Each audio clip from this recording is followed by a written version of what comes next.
I knew I had destroyed my marriage before my husband even said the word divorce. It happened on an ordinary Thursday night, which somehow made it worse. There was no dramatic music, no screaming neighbors, no shattered glass. Just the quiet sound of our refrigerator humming in the kitchen while my husband stood across from me, holding his phone in one hand. He had already seen the messages.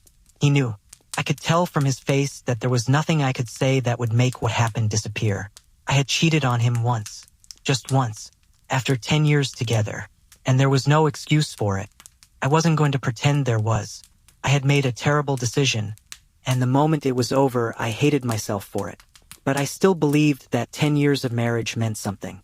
I believed that even when someone makes the worst mistake of their life, the person they built a life with might at least sit down and ask why. My husband didn't. He stared at me for what felt like forever, then quietly asked, "Is this everything?" I told him yes. He nodded once. Then he put his phone on the counter, picked up his keys, and walked out. I thought he'd come back after cooling down. He didn't.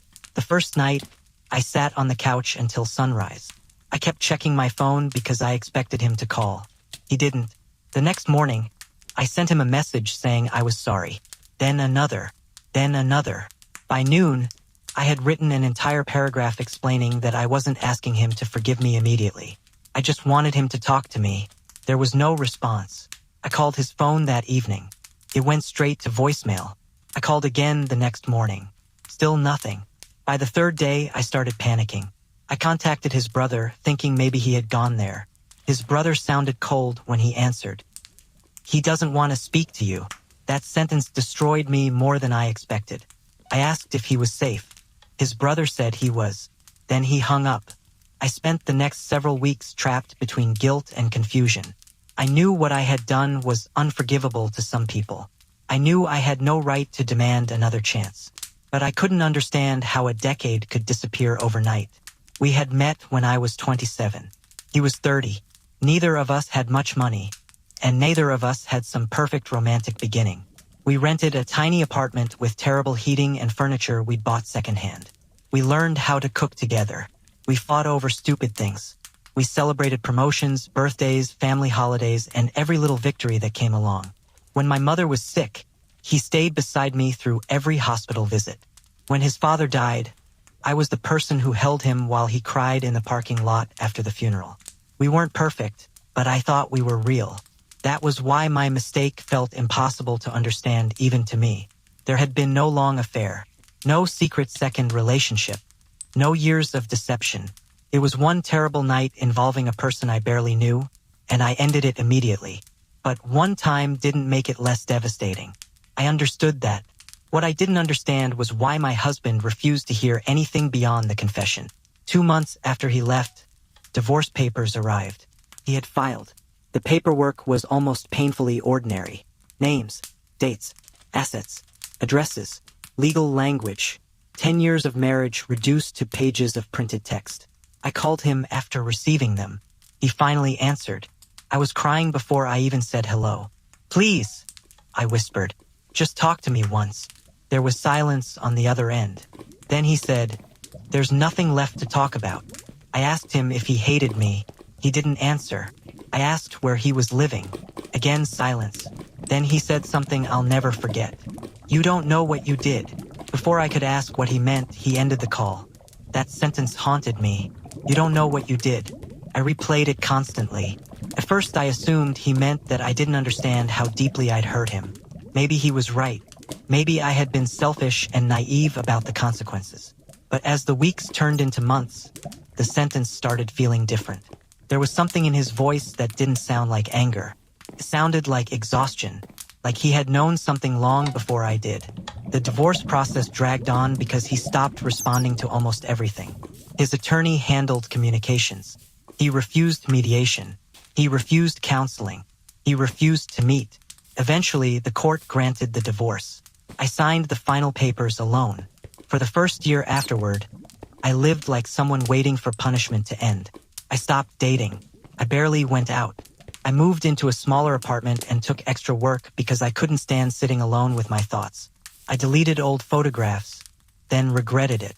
I kept one picture of us from our 5th anniversary hidden inside a drawer. Sometimes I'd take it out and stare at it, wondering whether the man standing beside me in that picture had already started planning his escape.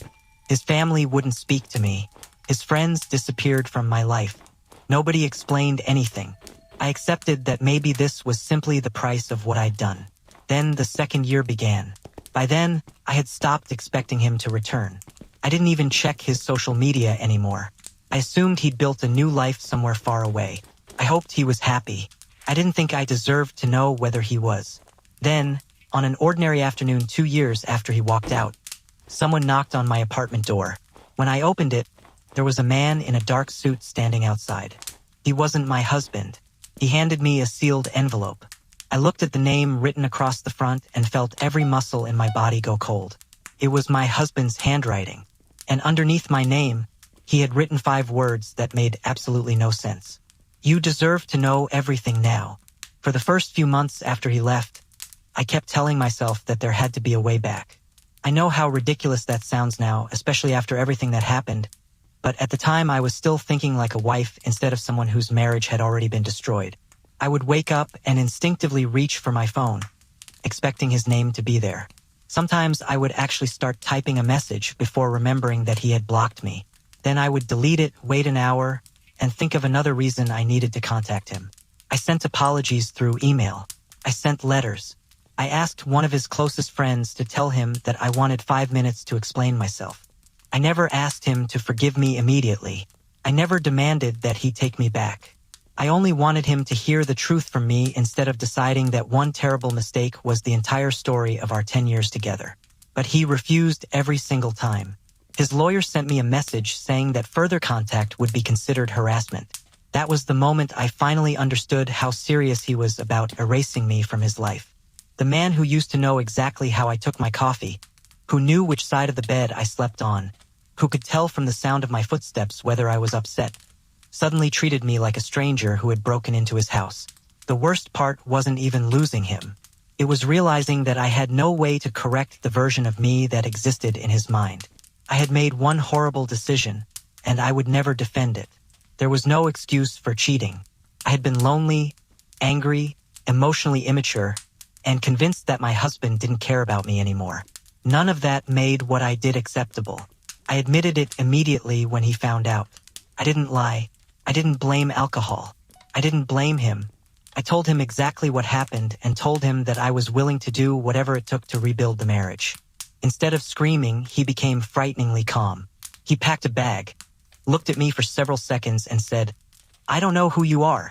Then he walked out. 3 days later, I received divorce papers. I thought the paperwork was just the beginning of a legal process that might eventually force us to talk. I was wrong. For 2 years, the divorce remained unfinished because he kept delaying certain parts while refusing every attempt I made to communicate. It became this strange limbo where I was technically still his wife but emotionally treated as if I had died. And then, almost 2 years after he left, something changed.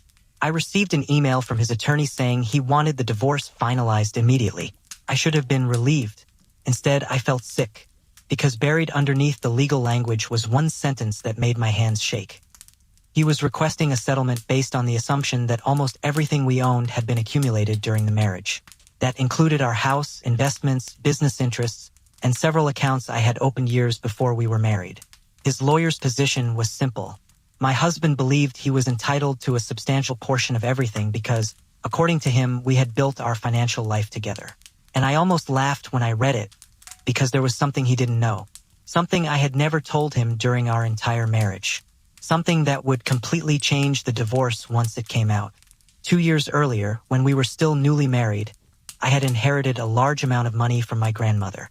She had specifically structured the inheritance so that it would remain my separate property. I never used it to control my husband. I never flaunted it. In fact, I deliberately kept it away from our everyday life because I wanted our marriage to feel normal. I wanted him to love me because I was his wife, not because I had money. Over the years, that inheritance had been invested, quietly, carefully, and it had grown far beyond anything my husband could have imagined. There was another secret too, and this one was even bigger. A few years into our marriage, I had started investing in a small technology company with money from that separate account. At the time, almost everyone thought the company was going nowhere. I didn't tell my husband because the investment was private, and honestly, I didn't think it mattered. Then the company exploded. My shares became worth millions. I never changed our lifestyle dramatically because I didn't want the money to become the center of our relationship. We lived comfortably, but nothing about our house or cars suggested that I had become wealthy. My husband knew I had savings. He had absolutely no idea what those investments were worth. And when I saw his settlement demand, I realized he had assumed something that wasn't true. He thought I was the woman standing in front of him with nothing except guilt and regret. He thought I would be desperate enough to accept whatever he demanded just to make the divorce disappear.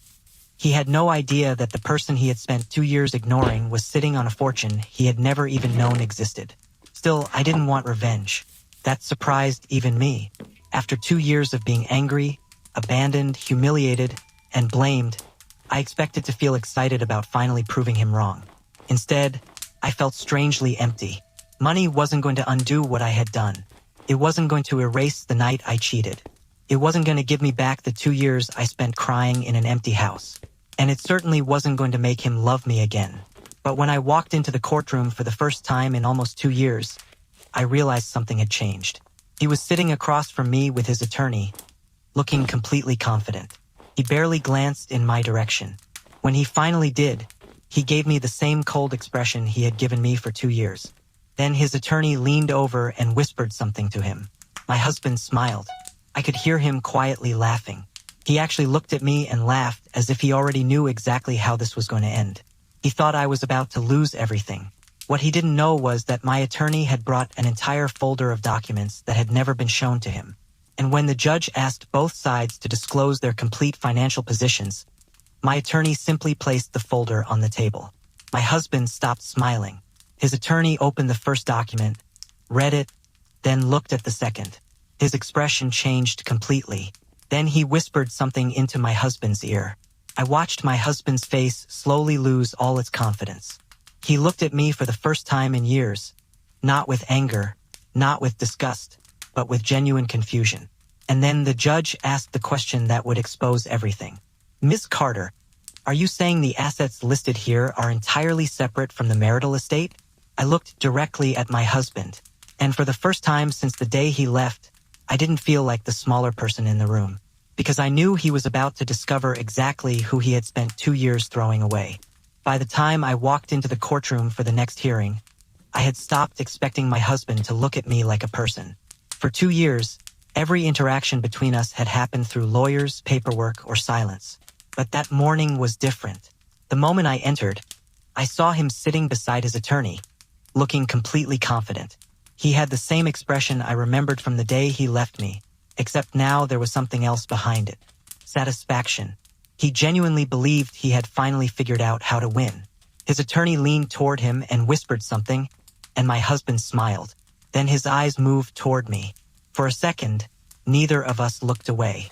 I thought maybe, after everything, I might finally see some emotion on his face.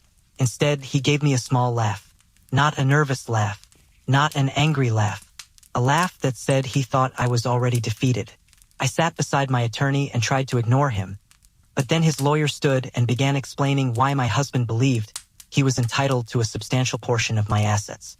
He talked about the house, investments, business interests, savings, and everything that had been accumulated during the marriage. The words sounded almost absurd to me because my husband had no idea what he was actually asking for.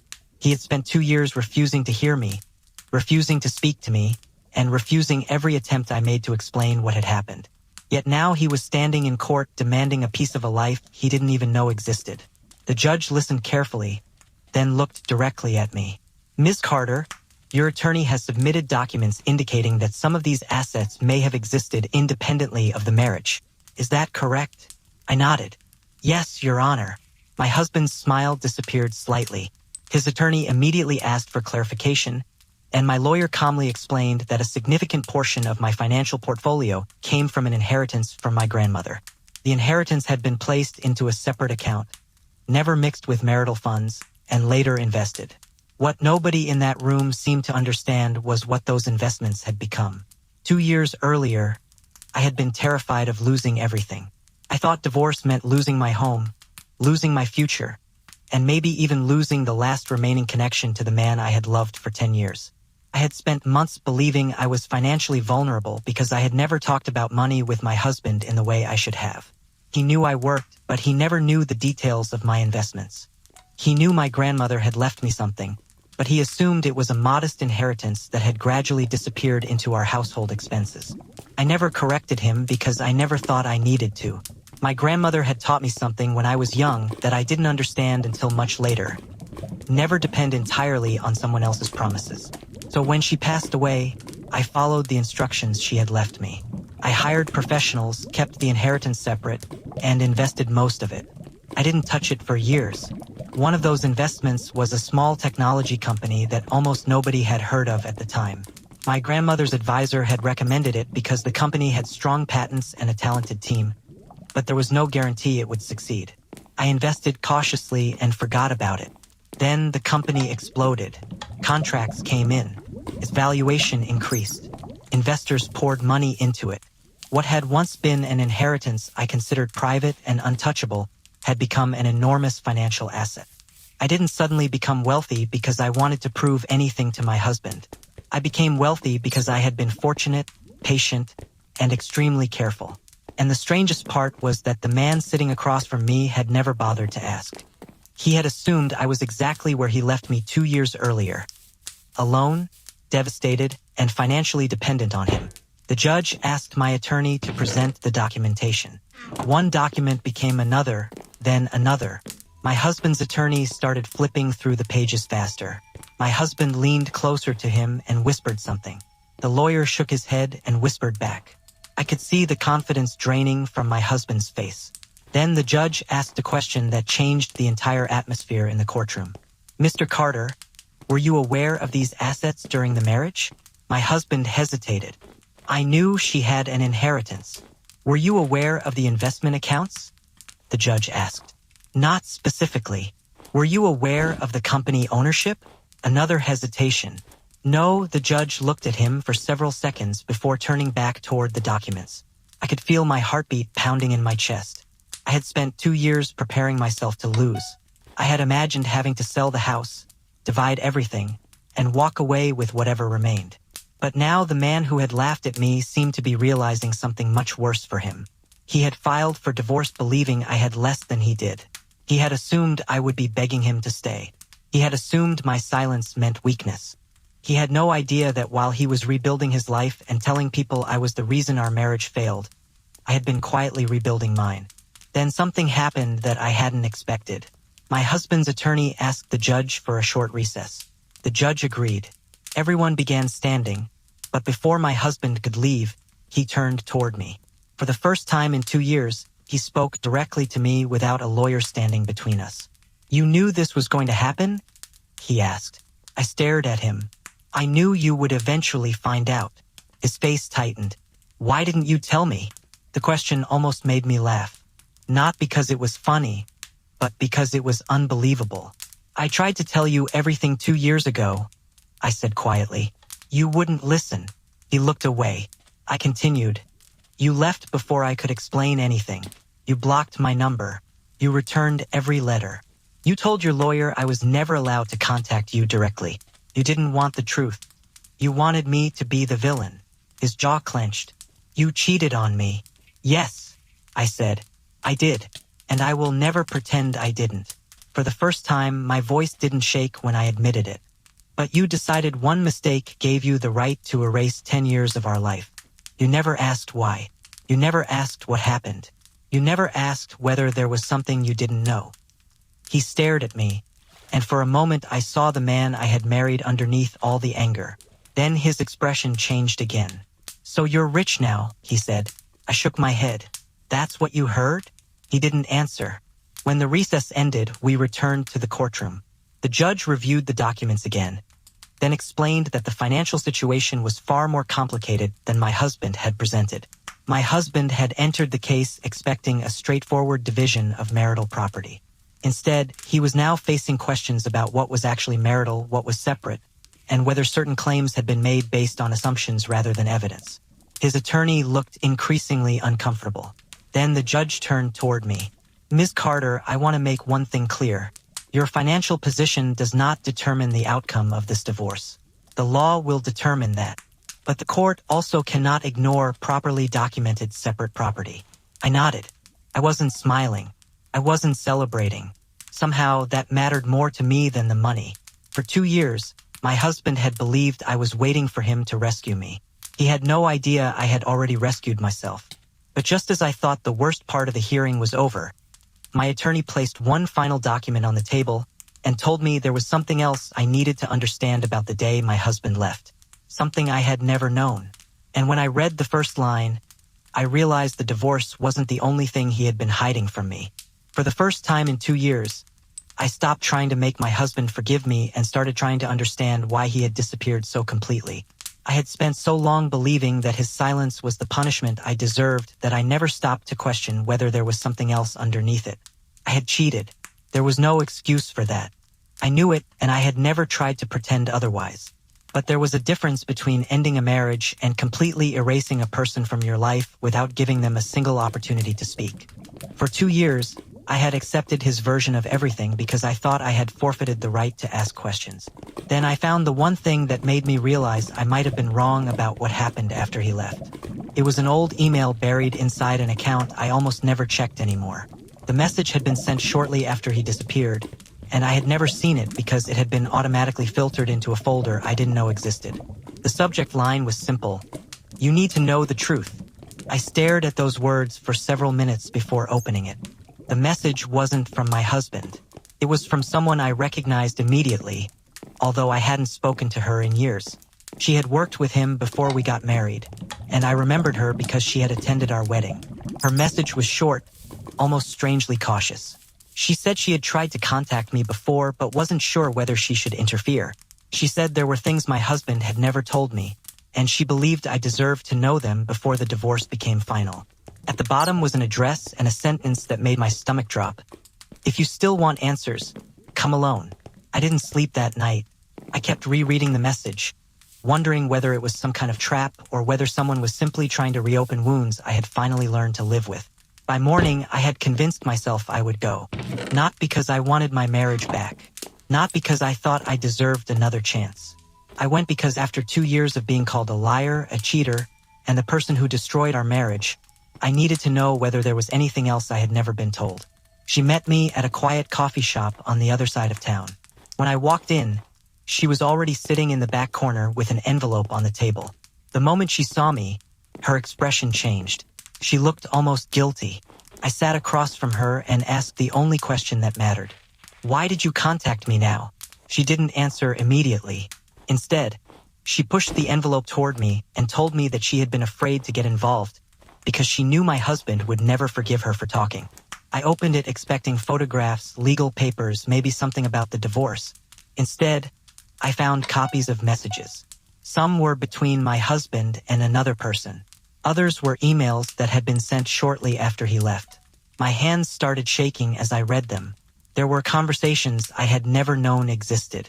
They weren't proof that he had cheated on me, at least not in the way I had feared.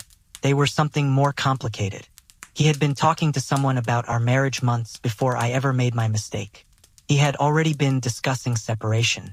He had already been telling people that he was unhappy. He had already been planning a life that didn't include me.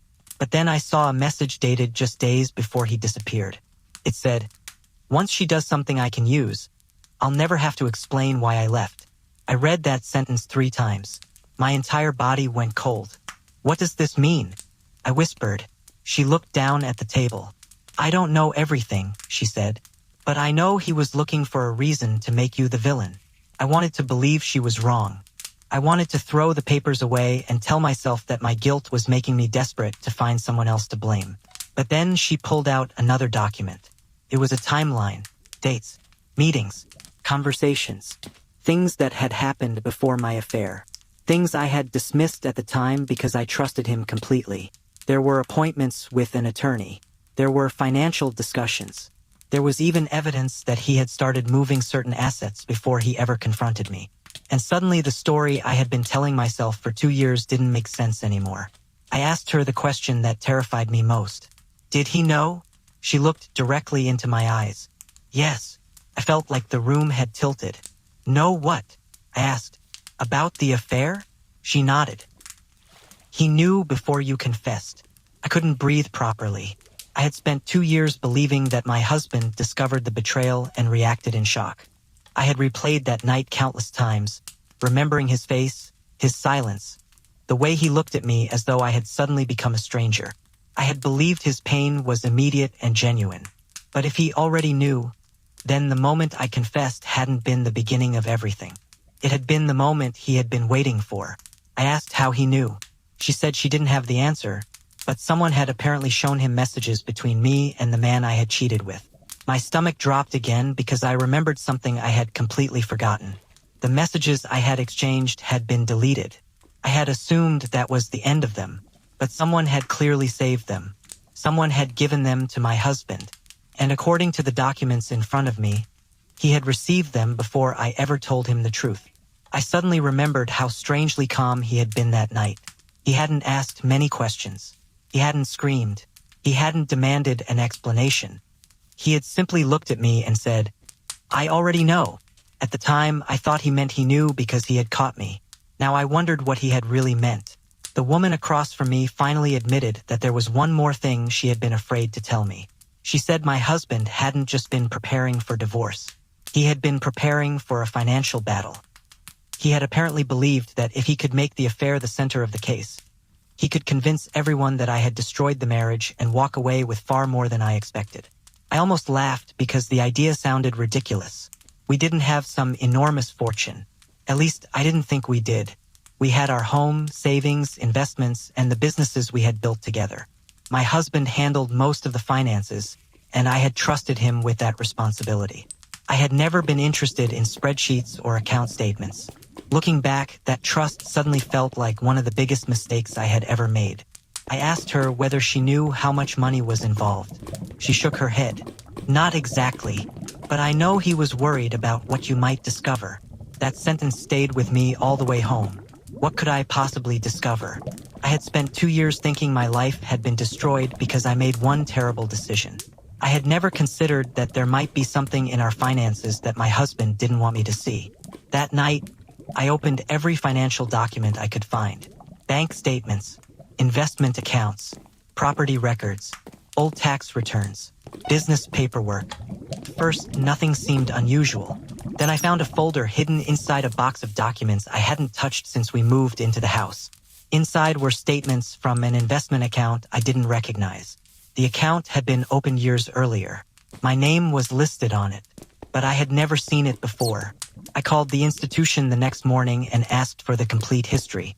The representative told me there was no problem confirming my identity because I was listed as one of the account holders. Then she told me the balance. I honestly thought she had made a mistake. I asked her to repeat it. She did. I sat there staring at the wall, unable to process the number. It wasn't millions upon millions, but it was far more money than I had ever believed I possessed.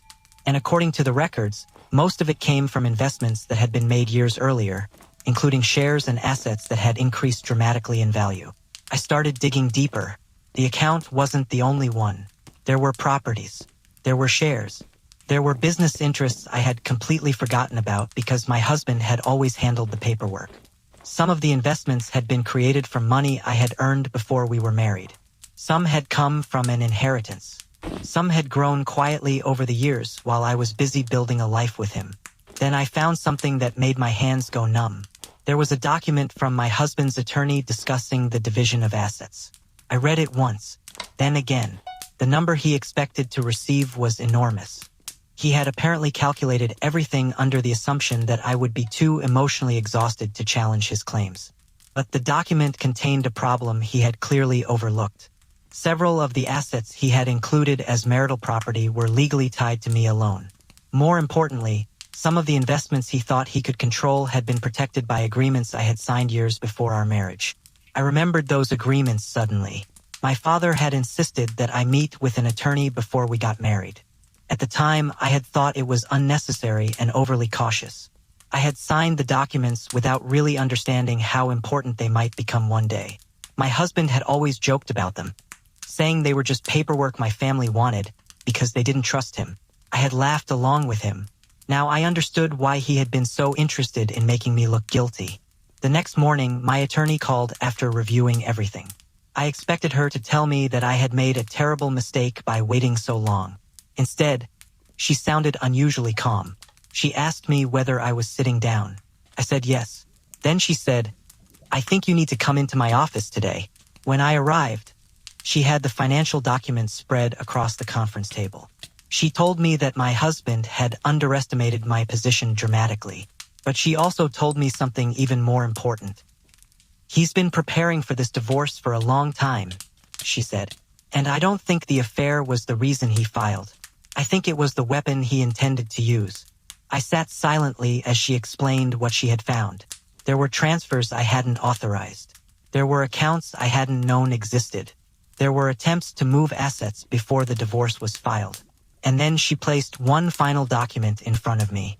It was dated months before my affair. My husband's signature was at the bottom. I looked at my attorney. "What is this?"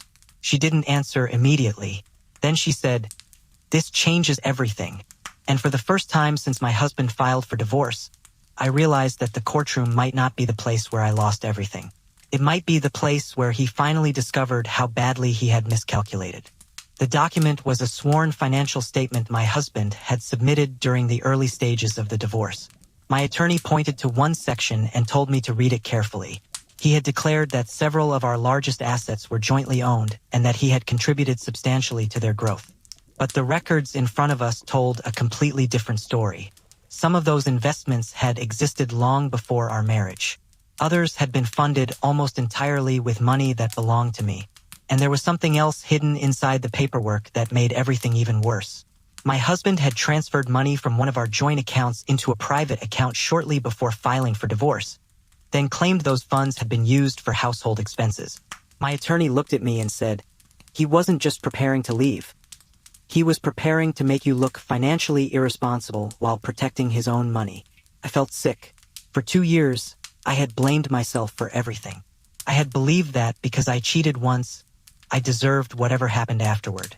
I had apologized until I couldn't find new words. I had begged him to talk to me. I had accepted every accusation because I thought guilt meant I had no right to defend myself. But now I was seeing something I had refused to see before. My mistake was real. My husband's plan was real too. Both things could be true at the same time. The divorce hearing arrived several weeks later. I walked into the courtroom expecting to feel terrified. Instead, I felt strangely calm. My husband was sitting across the room with his attorney, wearing the same confident expression I had seen during our last conversation. He looked at me once and gave a small laugh. It was almost the same laugh he had given me when he first filed. The laugh that said he believed the outcome was already decided. He leaned toward his attorney and whispered something. They both smiled. I didn't react. My attorney had told me not to. We had spent weeks gathering documents, tracing transfers, reviewing investment histories, and establishing which assets belonged to whom. We weren't there to pretend I had never betrayed him. We weren't there to erase my mistake. We were there to make sure one terrible decision didn't become permission for someone else to rewrite the entire history of our marriage.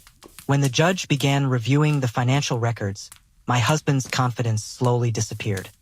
His attorney tried to argue that the affair demonstrated a breakdown of the marriage and that my conduct should influence the division of property. My attorney didn't deny the affair. She simply said that an affair did not automatically give my husband ownership of assets that legally belonged to me. Then she presented the investment records. One by one, the documents showed where the money had come from, when the accounts had been created, and whose name was attached to them. Then came the transfers. The judge asked my husband to explain why thousands of dollars had been moved shortly before he filed. He couldn't give a convincing answer. His attorney tried to intervene, but the judge stopped him and asked my husband directly. He looked uncomfortable for the first time. The same man who had laughed in my face weeks earlier was now staring down at the table. Then my attorney introduced the document dated months before my affair. The courtroom became completely silent. It showed that my husband had already consulted an attorney about separating our assets before the affair became known. The document didn't prove that he had planned every detail of the divorce, but it destroyed his claim that my mistake had suddenly caused him to abandon our marriage. He had already been preparing. He had already been discussing how to divide property. He had already been moving money. And most importantly, he had already been trying to position himself financially before I even confessed. The judge looked at him and asked a simple question. If you had already begun preparing for divorce, why did you wait until after the affair to file? My husband didn't answer. He looked at me. For the first time in 2 years, I saw something completely different in his eyes. Not anger, not heartbreak, fear. My attorney then presented the complete valuation of my assets. The judge reviewed the numbers quietly before asking for clarification. The total value of the investments, properties, business interests, and protected assets connected to me was dramatically higher than my husband had claimed. The number wasn't something I had ever thought of as my net worth, because I had never lived like someone who possessed that kind of wealth. I had driven an ordinary car. I had lived in an ordinary house.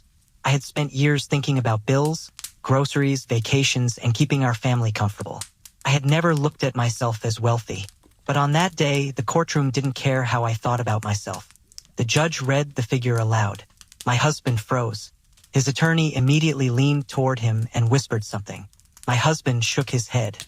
He looked genuinely stunned. Then the judge explained that a significant portion of those assets were protected and could not simply be divided according to my husband's demands. The financial strategy he had apparently built around taking advantage of my guilt was collapsing in real time. And then came the part one will never forget. My husband laughed. Not because anything was funny. It was a nervous, bitter laugh. The kind someone makes when reality has become too uncomfortable to accept. He looked at me and said quietly, "You had all that?" I stared at him. For 2 years, he had treated me like I was nothing. For 2 years, he had acted as though my entire value had disappeared because of one terrible decision. And now the first thing he wanted to know was how much money I had. I didn't answer. The judge continued reviewing the documents. Eventually, the court rejected several of my husband's financial claims and ordered further examination of the transfers he had made. The divorce itself moved forward, but the outcome was nothing like the one he had imagined. He didn't walk away with the fortune he thought he could claim. He didn't get to turn my mistake into a financial weapon. And he certainly didn't get the satisfaction of watching me collapse. When we walked out of the courtroom, he followed me toward the courthouse entrance. "Can we talk?" he asked. I stopped. 2 years earlier, I would have followed him anywhere for those 4 words. That day, I simply looked at him. He started apologizing. He said he had been angry. He said he had been hurt. He said he didn't know how to handle what happened. Some of it sounded sincere. Some of it sounded rehearsed. Then he said something that told me everything I needed to know. "I never thought you'd fight back." I almost smiled. Not because it was funny, because it finally made sense. He hadn't believed I was weak because I had cheated. He believed I was weak because I had spent 2 years acting like I didn't deserve to defend myself. I told him that I regretted what I had done. I told him that cheating had been one of the worst decisions of my life and that I would carry responsibility for it forever. But I also told him that taking responsibility didn't mean surrendering my dignity, my future, or everything I had built before and during our marriage. Then I walked away. The divorce was finalized months later. I didn't get my old life back, but eventually I realized I didn't want it back. I started rebuilding slowly. I stopped measuring my worth by whether my husband forgave me. I stopped believing that one mistake had permanently defined who I was. I started making my own financial decisions. I learned exactly what I owned, what I had signed, and where my money was going. I finally understood the advice my father had given me years before. Protect yourself even when you trust someone, because trust and protection aren't opposites. And the strangest part is that my husband eventually tried to contact me again. Not once, several times. He wanted to talk about the past. He wanted to know whether there was any possibility of reconciliation. But every message felt different now. Before, I had been desperate for him to choose me. Now I was choosing myself. I never went back. I still regret the affair. I probably always will. I hurt someone I loved, and I have to live with that. But I also learned something I wish I had understood much earlier. Guilt can teach you. Shame can destroy you. And there is a difference. My husband filed for divorce believing I would walk into that courtroom broken, ashamed, and too afraid to challenge him. He laughed in my face because he thought my mistake had made me powerless. He had no idea what was waiting for him in those financial records, and he definitely didn't expect the judge to reveal that the woman he thought had nothing left was worth far more than he ever imagined. But the money wasn't the real victory. The real victory was walking out of that courtroom without needing his approval anymore. If you want more Reddit stories about betrayal, marriage, revenge, and shocking courtroom twists, subscribe to Niver Tales and check out the full stories on the channel. And if you were in my position, would you have forgiven him after everything he did, or walked away for good?